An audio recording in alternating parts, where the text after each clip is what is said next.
우리는 자칫 애굽살이 할 때 거기서 이제 출애굽 하잖아요. 그리고 광야를 거쳐서 약속의 땅에 들어가잖아요. 근데 그렇게 애굽에 있었던 이스라엘 백성을 어린 양이신 예수가 죽어서, 아니 괜찮아요, 그 피가 이렇게 뿌려져서 이스라엘 백성이 나올 수 있잖아요. 그러니까 애굽에 있는 상태, 종살이 한 거예요. 죄와 허물로 죽어 있는 상태예요. 근데 그렇게 종살이, 애굽 바로한테 학대를 당하고 있었어요. 이스라엘 백성이. 그런데 하나님이 당신의 어린 양을 죽여서 피가 뿌려주고 그 피로 말미암아 이스라엘 백성이 구원받았어요. 이렇게. 그렇게 구원해 낸단 말이에요. 근데 이게 구원인가? 구원이 거기서 이게 애굽에서 빠져나와서 구원받았어. 이게 구원인가? 그러면 구원받았네. 그런데 그것은 구원 안에서 구원의 일부예요. 일부. 거기서 빠져나왔는데, 이스라엘 백성이 빠져나왔는데 60만 명이 나왔단 말이에요. 60만 명이 나왔는데 그들은 광야에서 다 죽잖아요. 근데 2년 만에 광야에서 그들이 다 죽는데 그걸 구원이라고 할 수가 있어요? 약속의 땅에 들어가지도 못하고 그들이 애굽에서 나온 지 2년 만에 다 죽어버려요. 모세가 각 지파 12지파를 뽑아서 정탐을 보냈단 말이에요. 약속의 땅에. 정탐을 보냈더니 거기에 과일이 엄청나게 많고 사람들이 기골이 장대하고 거인들이 있는 거예요. 그래서 포도 한 송이를 짝대기에 끼워서 막 두 사람이 메고 갈 정도로 거대한 열매가 있는데, 그것을 이스라엘 백성이 정탐을 하고 와서 모세한테 이야기를 했단 말이에요. 큰일 났다. 우리는 그들한테 메뚜기다. 그랬는데 갈렙과 여호수아만이 아니야, 하나님이 우리 함께 하시면 그들은 우리의 밥이다 그러죠. 그래서 갈렙과 여호수아만 살아서 들어간단 말이에요. 그래서 그 이스라엘 모든 백성한테 모세가 뭐라고 하냐면, 너희는 이 시체가 이 광야에서 소멸하기까지 너의 자손이 방황하리라 그러는 거야. 그러니까 애굽에서 나왔던 그런 1세대가 광야에서 다 죽는 거예요. 그들은 애굽에서 나왔어, 구원받았어. 2년 만에 죽는 게 그게 무슨 구원이에요? 그런데 그의 후손이 약속의 땅에 들어간단 말이에요. 그 약속의 땅에 들어가는 게 그러면 구원인가? 그래서 약속의 땅이라고 들어갔어요. 들어갔더니 솔로몬 성전이 세워지고 이스라엘 백성이 하늘의 별처럼 바다의 모래처럼 많아졌어요. 그렇게 약속의 땅, 하나님의 약속하신 땅에 들어갔는데 그게 구원인가? 근데 선지자 예레미야나 이사야 모든 선지자는 너희들 약속의 땅이라고 성전 짓고 하나님 섬긴다고 희생 제사 드리고 번제 드리고, 그것은 하나님을 대적하는 거야. 거기가 평강이라고 거짓말을 하지 말라는 거야. 여기가 성전이라고 아니라는 거야.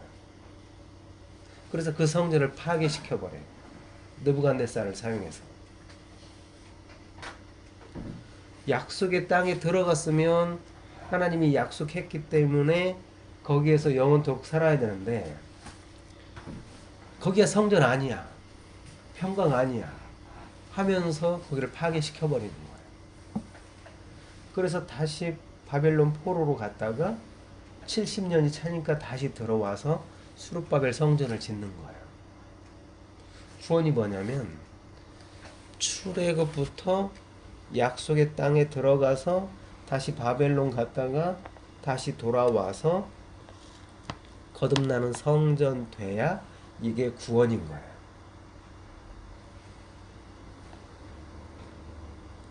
이게 바로 뭐냐면 구원은 뭐냐면 성령이 나한테 오셔야 내가 성전 되니까 구원인데 어떤 성령이 나한테 오셔야 되는가? 내가 구원 이거 진짜 거듭나기 전에는 성령이 나를 데리고 끌고 다니면서 일을 해요. 끌고 다니면서 일을 하는데 이런 일들이 진행이 되는데 이 진행되는 것은 구원의 일부분들이고 구원받았다라고 하지 않는 거예요. 성령이 계속 끌고 가는 거예요. 그러니까 예수님이 세례 받을 때도 그렇게 성령이 비둘기같이 임하는 거예요. 어떤 증인들이 있을 때도 성령이 임해서 뭐 시므온이나 안나나 나이 먹은 그런 증인들이 이 어린 예수를 보고 이 예수가 너희를 구원할 자야 하면서 성령이 임한단 말이에요. 근데 그 성령이 이렇게 임했지만 그것을 구원이라고 하지 않아요. 언제 성령이 오시는가? 6월절이 아까 예수님 죽음으로 피가 뿌려진다고 그랬어요. 근데 이 6월절이라는 건 뭐냐면 예수님이 죽어서 땅에 묻히는 거예요. 그걸 무교절이라고 그래요. 땅에 묻히는 거예요. 예수님이 죽어서 땅에 묻히는 거예요. 이게 밭에 씨앗이 뿌려지는 거하고 똑같아요. 그래서 예수님이 한날에 미리 땅에 떨어져 죽어야 많은 열매를 맺잖아 그러는 거예요. 그래서 땅에 뿌려졌는데 거기서 첫 열매가 이렇게 맺어지는 걸 초실절이라고 그래요. 초실절. 열매가 맺어졌어요. 예수님이 부활한 거예요. 그리고 나서 이제 많은 열매가 맺혀지는데 그게 맥추절이에요. 6월절, 맥추절, 초실절, 그러니까 6월절, 무교절, 초실절, 맥추절 이렇게 절기예요. 하나님이 하는 일이 절기. 예, 이 절기에 대해서 설교 좀 들었어요? 교회 다니면서 절기에 대해서 괜찮아요. 예, 목사님들이 설교 많이 해줘요. 절기에 대해서. 예, 성막과 이 절기에 대해서 잘 알고 있어야 돼요. 이 절기가 어떤 우리 달력 그런 절기처럼 있지만 이게 뭐냐면 하늘에서 하나님이 하신 일이에요. 이 절기가 단순히 어떤 명절의 개념을 떠나서 하나님이 천국에서 하신 일이에요. 이게. 그렇기 때문에 절기가 굉장히 중요한 거예요. 6월절, 그 다음에 무교절, 예수님이 십자가에 못 박히고 무교절 땅에 묻히는 거예요. 안식했다. 초실절은 첫 열매 부활됐다 그러는 거예요. 그리고 났더니 많은 열매가 맺어졌어요. 맥추절이에요. 그런데 이 절기가 이렇게 맥추절까지 오는 단계를 출애굽했다. 그래서 광야를 거쳐서 약속의 땅에 들어갔다. 약속의 땅에 들어가니 많은 열매가 맺어졌지. 그래서 6월절, 그 다음에 무교절, 초실절, 맥추절 그러는 거예요. 그래서 이 맥추절로 많은 열매가 맺어졌는데 이것이 평강하다, 평강하다, 평강하다. 성전이다, 성전이다, 성전이다. 에레미야가 거짓말하지 마. 그거 성전 아니야. 그러는 거야. 이 열매 맺었던 열매를 다시 수확해서 새떡 만드는 게 7월 1일 나팔절, 심판 나팔절, 7월 10일 날이 대속죄일이에요. 예수님이 십자가에 다시 못 박히는 거예요. 그리고 나서 수장절, 진짜 많은 열매가 맺어지는 거예요. 이게 거듭나는 일입니다. 이게 바벨론 포로 갔다가 다시 거듭나는 거예요. 그러니까 구원받은 게 뭐냐면 보혜사 성령이 나한테 오셔야 내가 구원받았다라고 하는 거예요. 자, 지금부터 구원 사람들이 내가 구원받았어. 근데 구원받은 줄을 어떻게 알죠? 모르잖아요. 내 딸이 구원받았어요? 아버지가 구원받았어요? 해솔이가 구원받았어요? 자, 해솔이가 구원받았어요? 모르잖아요.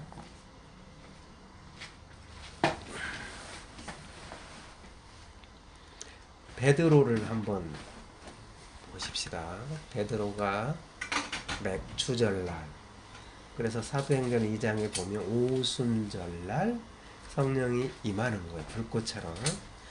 그래서 방언도 하고, 그래서 사람들이 그러니까 너희들 새술에 취했구나. 베드로가 얘들아 시간이 몇 시인데 술을 마셔. 요엘 선지자가 한 말이 임한 거야. 응해졌다라는 거예요.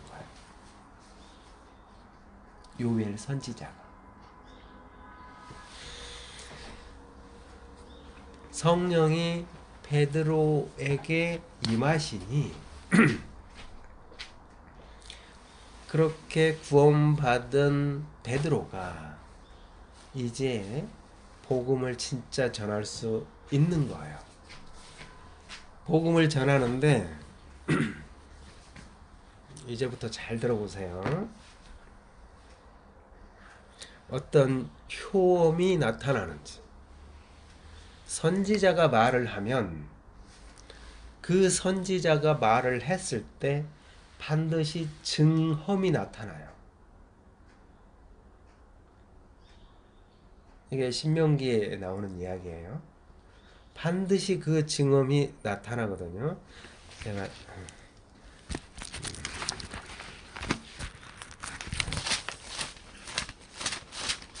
제가 읽어드릴게요. 신명기 18장 22절 보면 만일 선지자가 있어 여호와의 이름으로 말한 일에 증험도 없고 성취함도 없으면 이는 여호와께서 말씀하신 것이 아니요 그 선지자가 지 마음대로 한 말이니 너는 그를 두려워하지 말라.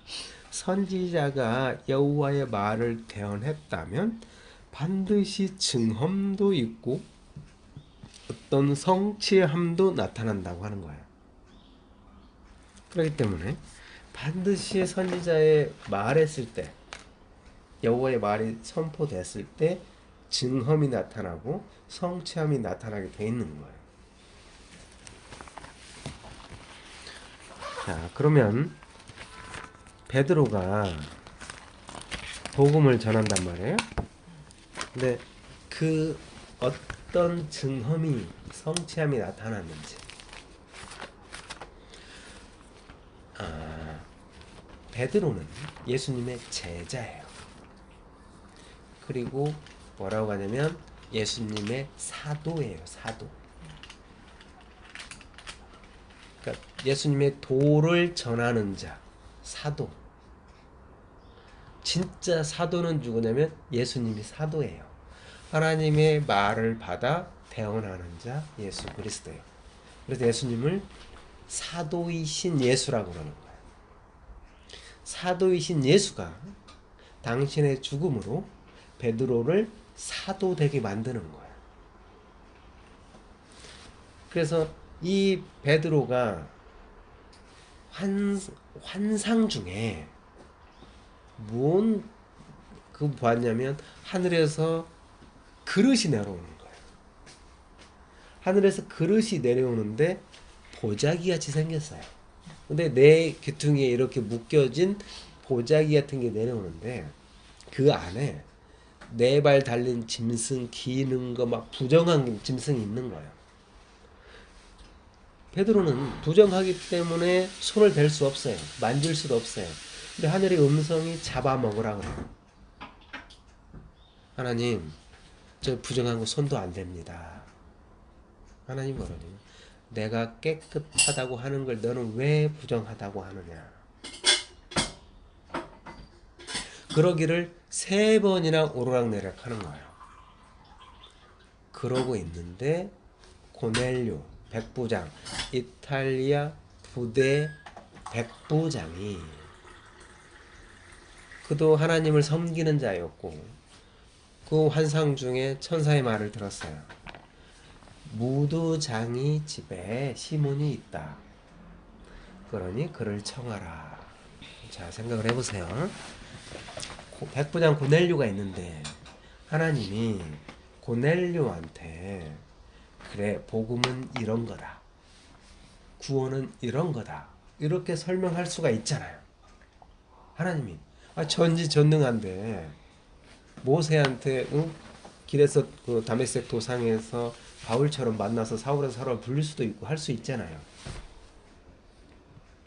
천사가 나타났는데 천사가 직접 설명해 줄 수 있잖아요. 복음이 무언지, 하늘나라가 무언지, 예수 그리스도가 어떤 분인지. 근데 천사가 하는 말이 베드로를 청하라는 거예요. 베드로를 청하라는 거예요. 자, 다메섹 도상에서 바울이 예수님을 만났어요. 사울아, 사울아 해서.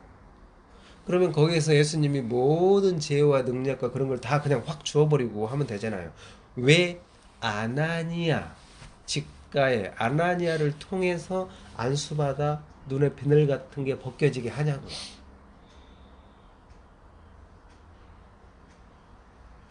하나님은 일을 경계 속에서 하시는 거예요. 예수 그리스도가 베드로를 당신의 제자 삼아 그래서 당신의 동생, 당신의 아내, 그러니까 남편과 아내 되게 만들었어요. 당신의 육체 되게 만들었어요. 베드로를. 그래서 이 베드로를 통해서 복음이 흘러가게 만든 거예요. 천사가 고넬료에 나타나서 모든 복음을 쏟아붓는 게 아니고 베드로를 청하라고 그러는 거예요. 그래서 베드로를 청해서 베드로가 간 거예요. 베드로가 찾아간 거예요. 고넬료한테. 그래서 이 고넬료 하는 이야기를 잠깐만 볼게요.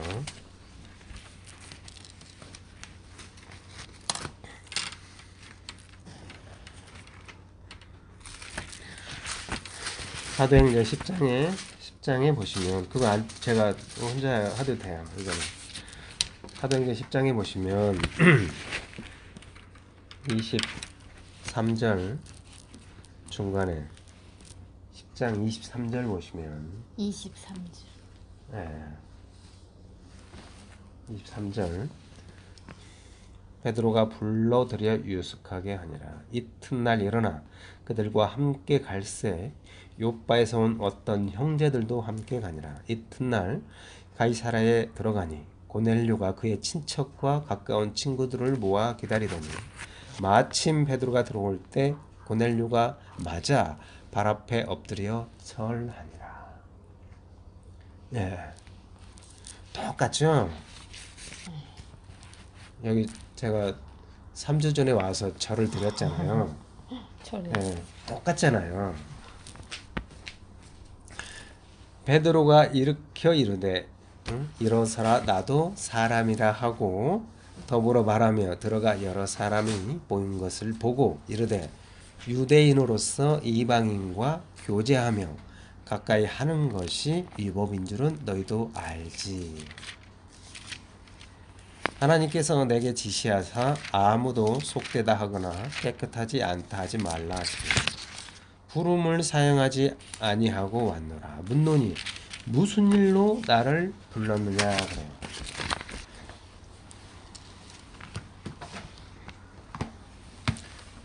자,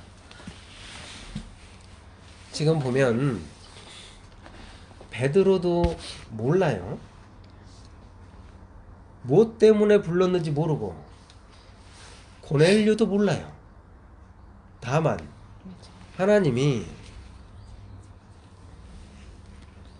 고넬료를 뭐 어떻게 하라고 뭐 정확한 지시를 내리거나 그러지 않았어요. 다만 그 보재기 안에 부정하다고 생각했던 거, 그거 손도 못 대게 했는데 잡아 먹으라고 하는 거예요. 하나님이 그 환상만 보여줬어요. 그리고 고넬료한테는 천사가 찾아와서 베드로를 청하라는 거예요. 근데 고넬료도 베드로를 몰라요. 근데 천사의 음성만 듣고 베드로를 청하는 거예요. 베드로도 몰라요. 왜 그런지 몰라요. 서로 모르는 상태에서 만난 거예요. 여기에서. 그래서 베드로가 뭐라고 하냐면 무슨 일로 나를 불렀느냐 그래요. 그랬더니 고넬료가 이야기를 해줘요. 30절에 보면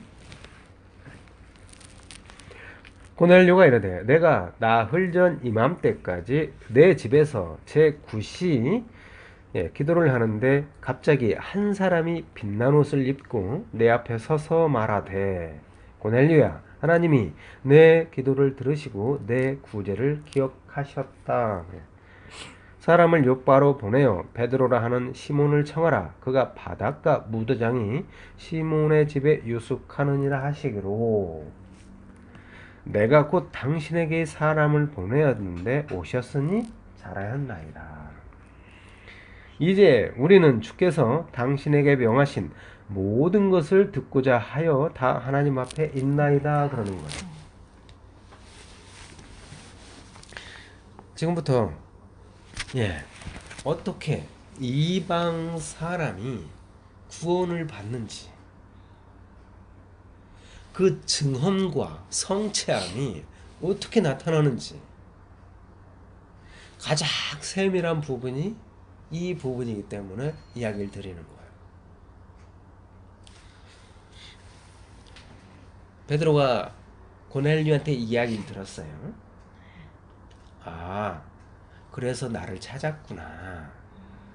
네가 하나님을 섬기며 기도하는데 그것이 상달됐고 그래서 무도장이 시몬의 집에 내가 있다는 걸 하나님이 너한테 가르쳐줬구나. 그래서 나를 청하라고 했구나. 그래서 베드로를 청해서 베드로가 와서 베드로가 지금부터 하는 말이 고넬료를 살려내는 구원의 말이에요.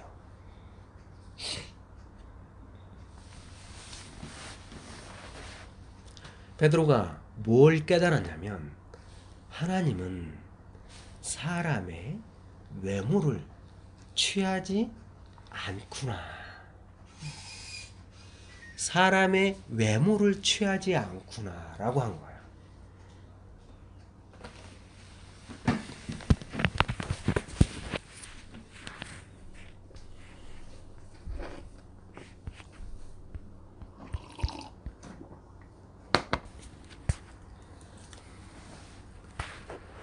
하나님은 우리가 생각할 때 돼지 부정하고 낙지 부정하고 모든 부정한 짐승 그거 손도 안 대고 거리를 두었는데 그런 부정한 짐승 같은 존재가 고넬료였어요. 이방 사람이었어요.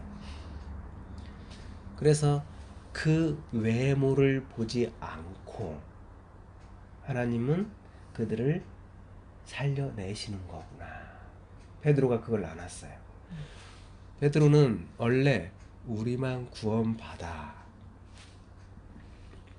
그렇게 생각을 했는데 그래서 이건 부정하다고 손도 안 댔는데 하나님은 그 이방 나라 이탈리아 사람 고넬료까지 구원하시는구나. 근데 그 구원이 나를 통해서 구원시키는 거구나. 그걸 베드로가 깨달아 먹은 거예요. 자,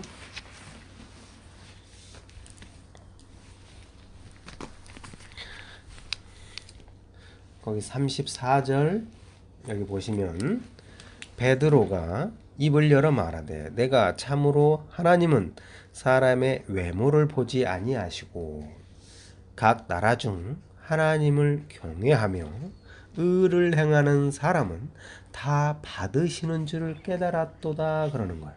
베드로가 깨달았어요. 예. 그리고 뭐라고 하냐면 만유의 주 대신 예수 그리스도로 말미암아 예수님으로 말미암아 화평의 복음을 전하사 이스라엘 자손들에게 보내신 말씀 그러는 거예요. 화평의 복음을 전하사 이스라엘 자손들에게 보내신 말씀이요. 예수님이 말씀이죠. 그건 아시죠? 요한복음에 태초에 하나님과 천지를 창조하셨고요. 그 태초에 말씀이 하나님과 계셨는데 이 말씀이 곧 하나님이다 그러잖아요. 요한복음 1장 1절에서.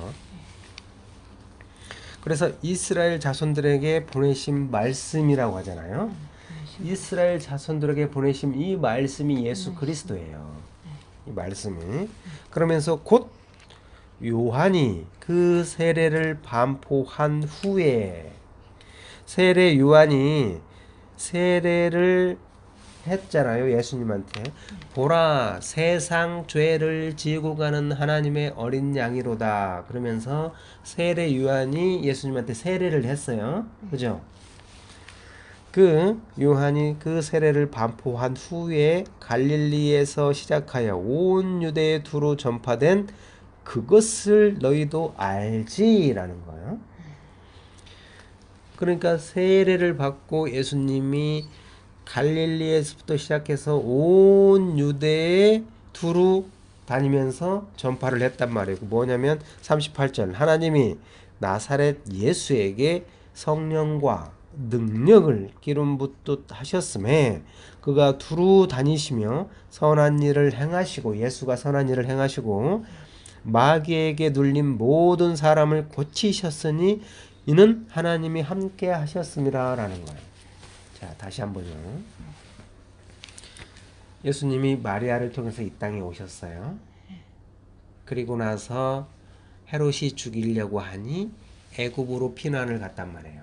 그래서 헤롯이 죽으니까 예수님이 다시 약속의 땅으로 왔어요. 그것은 왜 그렇게 했냐면 내 아들을 애굽에서 불러내었다 함을 그 하나님이 했던 말을 성취하기 위해서 예수님을 애굽으로 집어넣었다가 다시 끄집어낸 거예요. 하나님이 하신 말을 성취하기 위해서. 그리고 예수님이 오셨잖아요. 예수님이 왔는데 그 예수님이 이제 세례를 받아요. 세례 요한한테 세례를 받은 후에 예수님이 뭘 했냐면 마귀한테 시험도 받고 그 다음에 모든 이제 산상수훈도 하고 병든 자, 뭐 베드로의 장모 열병도 고쳐주고 안진뱅이도 이렇게 세우고 문둥병이 살려내고 모든 중풍병자도 살려주고 베데스다 연못에서 38년 병든 자도 고쳐주고 병든 자 고쳐주고 모든 마귀에게 눌린 자를 다 고쳐주었단 말이에요. 예수님이. 그리고 나서 십자가에 못 박혀 죽으셨어요.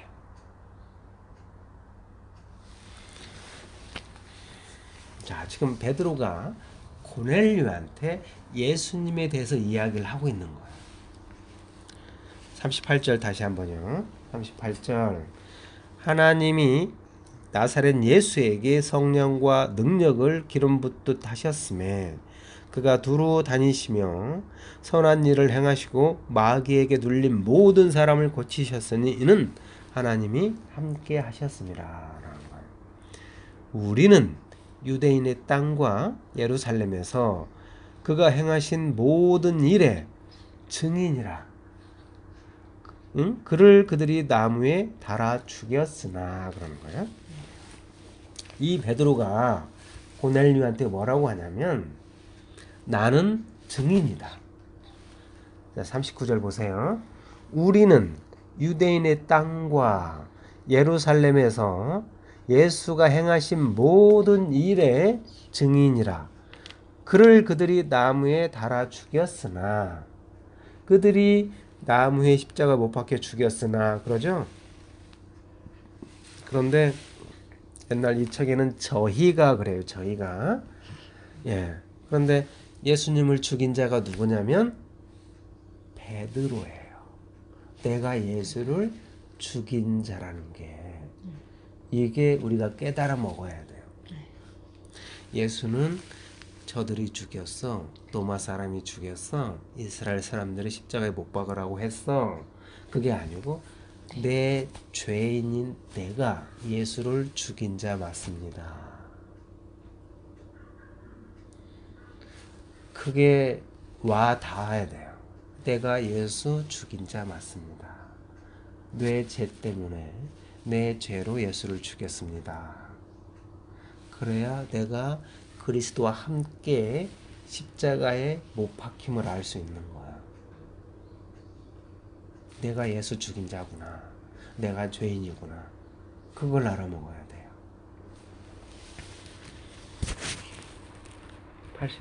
39절. 우리는 유대인의 땅과 예루살렘에서 그가 행하신 모든 일의 증인이라. 그를 그들이 나무에 달아 죽였으나 하나님이 사흘 만에 다시 살리사 나타나시되. 그래요. 누가 살려요? 하나님이 사흘 만에 다시 살리사 나타나시되. 그러죠? 예. 그래서 예수님이 장사한 지 사흘 만에 부활한 거예요. 41절.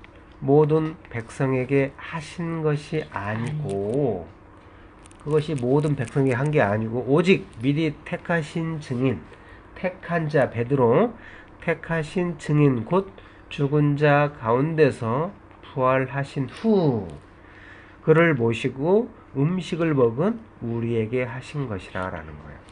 예수님이 십자가에 못 박히고 장사한 지 사흘 만에 부활했는데, 부활한 모습을 모든 세상 사람한테 보여준 게 아니고 부활한 후에 음식을 같이 먹은 베드로 제자 우리에게 보이셨다라는 거예요. 부활된 그런 모습, 첫 열매이신 예수가 누구한테 보여지는 게 아니에요. 제자 베드로한테만 보이는 거예요. 그걸 본 베드로가 증인으로서 지금 그 복음을 가지고 고넬료한테 똑같이 본 내용, 예수 그리스도 본 자, 들은 자, 안 자만이 복음을 전할 수 있다라는 거예요.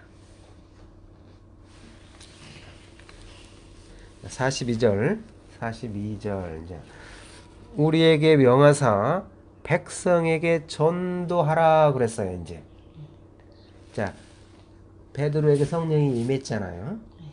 너희는 성령이 임하시면 예루살렘과 온 유대와 사마리아와 땅끝까지 이르러 내 증인이 되라고 하잖아요.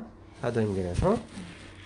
42절 우리에게 명하사 백성에게 전도하라. 하나님이 살아있는 자와 죽은 자의 재판장으로 정하신 자 곧 이 사람인 것을 증언하게 하셨고, 진짜 재판 심판하는 자가 예수 그리스도야. 그래서 베드로가 그 증인으로 온 거예요. 예수님에 대한 모든 산자와 죽은 자를 재판장, 심판하고 살리고 하는 모든 일을 주관하는 자가 예수 그리스도라는 거예요. 곧 이 사람인 것을 증언나게 하셨고, 그에 대하여 예수에 대하여 모든 선지자도 증언하되 그를 믿는 사람들이 다 그의 이름을 힘입어 죄사함을 받는다 하였느니라 라는 거예요. 예. 자, 43절 보세요. 그에 대하여, 예수에 대하여 모든 선지자도 증언하되 라는 거예요. 구약에 많은 선지자, 아브라함, 이삭, 야곱, 이사야, 예레미야, 학개, 스가랴, 말라 모든 선지자가 있죠. 자, 모세가 구약에 보면 모세 입에서 예수라는 말 한마디가 없어요. 율법을 준 모세잖아요. 근데 그 어떤 선지자 모세도 예수에 관한 말만 한 거예요. 그런데 우리는 문자적으로 보고 모세가 한 말은 율법이다라는 거예요. 모든 선지자는 이 예수의 증언자예요. 모든 선지 구약은 예수에 관한 이야기만 한 거예요. 이자가 창조자야, 재판장이야, 우리를 구원할 자야, 우리를 살리는 자야. 44절 보세요. 베드로가 이 말을 할 때 성령이 말씀 듣는 모든 사람에게 내려오시니. 베드로가 예수에 대해서 증언자로 예수에 대해서 말을 할 때 성령이 내려왔어요.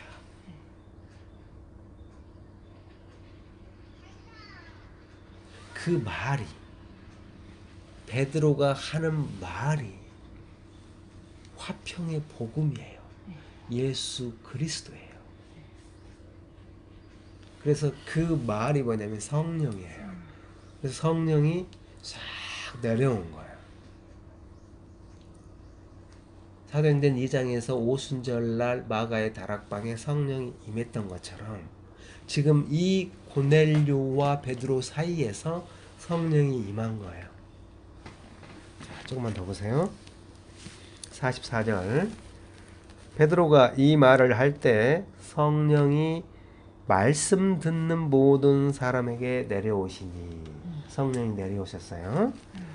베드로와 함께 온 할례 받은 신자들이, 할례 받았다, 율법 받았다, 할례 받은 신자들이 이방인들에게도 성령 부어 주심으로 말미암아 놀랐어요. 유대인들이 놀랐어요. 이방인에게도 성령이 임하네? 놀랐단 말이에요. 46절. 이는 그들에게 어떤 현상이 나타나냐면 방언을 말하며 하나님 높임을 들음이로라. 지금 이방인 고넬료가 자기 친척들을 모아서 베드로를 기다렸어요. 근데 그들에게 방언이 터지고 하나님을 높이는 찬송이 나오더라는 거야. 그래서 할례 받은 자가 그걸 보고 깜짝 놀란 거야. 어떻게 이방인에게도 성령이 임하네?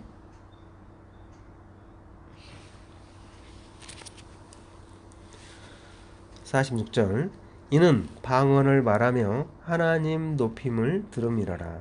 이에 베드로가 이르되 이 사람들이 우리와 같이 성령을 받았으니 누가 능히 물로 세례 베품을 금하리요 하고 명하여 예수 그리스도의 이름으로 세례를 베풀라 하니라. 그들이 베드로에게 며칠 더 머물기를 청하니라. 이것이 뭐냐면 구원이에요.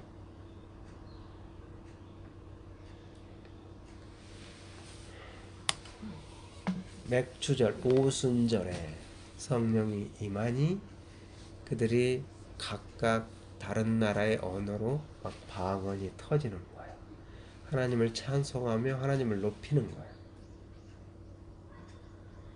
그들에게서 말이 막 쏟아져 나오는 거예요. 방언. 그래서 방언이, 그러니까 교회 가면 뭐 랄랄라고 막 하잖아요. 그런 것을 방언이라고 하지 않아요.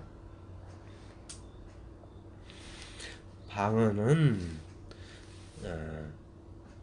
이방 나라 사람인 베드로의, 그러니까 고넬료에게서 나오는 말이 이게 방언이에요.